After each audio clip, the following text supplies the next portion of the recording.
Beneath the domes of turquoise mosques and the shimmer of ancient caravanserais, where the Silk Road once pulsed with trade and whispers of distant worlds, lies a story never told in tourist brochures. It is a story written not in calligraphy, but in silence. The silence of millions of women whose lives have been woven like silk, delicate, colorful, but tightly bound.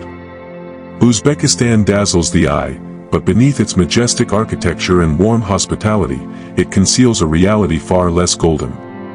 In the hush of courtyards, behind intricately carved doors, there exists a culture where tradition is armor, and womanhood, a battlefield. This is not just a portrait of a nation. It is a journey through layers of time, tyranny, tenderness, and the trembling voices of women whose freedom is a luxury they are taught to fear.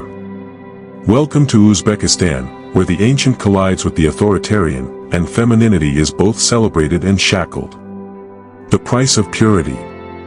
In rural villages dotting the Fergana Valley, purity is not merely a virtue. It is a form of currency. A young woman's worth is often measured by a single, archaic proof, blood on a white sheet.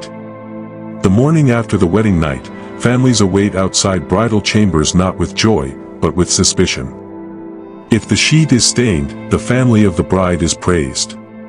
If not, she is deemed a liar, a disgrace, even a threat to the family's honor. In this world, hymens speak louder than hearts. Stories abound of brides being returned to their families like broken merchandise, or worse, subjected to violence, ostracism, or divorce. In some extreme cases, women seek surgical restoration of virginity, a silent ritual performed in clandestine clinics, just to survive the expectations of purity. The silent knife, forced sterilizations. In the early 2000s, whispers of a horrifying practice began to surface. Women, particularly in rural and impoverished areas, were undergoing cesarean births only to awaken and find their ability to bear children stolen. Without consent, without warning, their fallopian tubes had been tied or removed, part of a covert government program to reduce birth rates.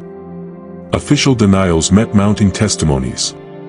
The silence was palpable, enforced by fear. Some doctors were pressured to meet quotas, others justified it as a necessity for national progress. The result, countless women robbed of their futures, their femininity rendered irrelevant in a state-driven quest for control. Honor and obedience, the cult of control. In Uzbekistan, a woman's laughter can be revolutionary. Smiling too broadly, speaking too loudly, or wearing lipstick too boldly is often met with disapproval. In traditional households, women are expected to be, like water, calm, obedient, formless within the confines of the home. Disobedience isn't merely frowned upon, it is punished. Wives live under the watchful gaze of mothers-in-law, society, and the state. Many are forbidden from working, pursuing education, or even leaving the house unaccompanied. Divorce is stigmatized and often inaccessible, especially for women with children. Even in cases of domestic abuse, many are told to endure for the sake of the family. The two faces of womanhood. A curious contradiction defines Uzbek femininity. On the one hand, femininity is celebrated through music, embroidery, poetry, and weddings that stretch for days. On the other, it is restrained by rules of decency. Young women navigate a complex landscape, expected to be beautiful but modest, educated but submissive, strong but silent. In urban centers like Tashkent, a modern generation posts TikToks, wears jeans, and attends universities. Yet many return home to curfews, arranged marriages, and lectures on morality. This duality creates a psychological tightrope between past and future, tradition and transformation. The hidden schools, between faith and suppression. In certain remote districts, young girls attend private religious schools known as madrasas. Ostensibly places of spiritual growth, many focus on domestic training, how to cook, sew, and serve. Education on science, history, or politics is minimal, if present at all. For some families, this is protection, for others, control. Religious expression in Uzbekistan walks a fine line. Under the former authoritarian regime, even modest displays of piety were surveilled. Women in hijab were often followed, questioned, and in some cases, denied government employment.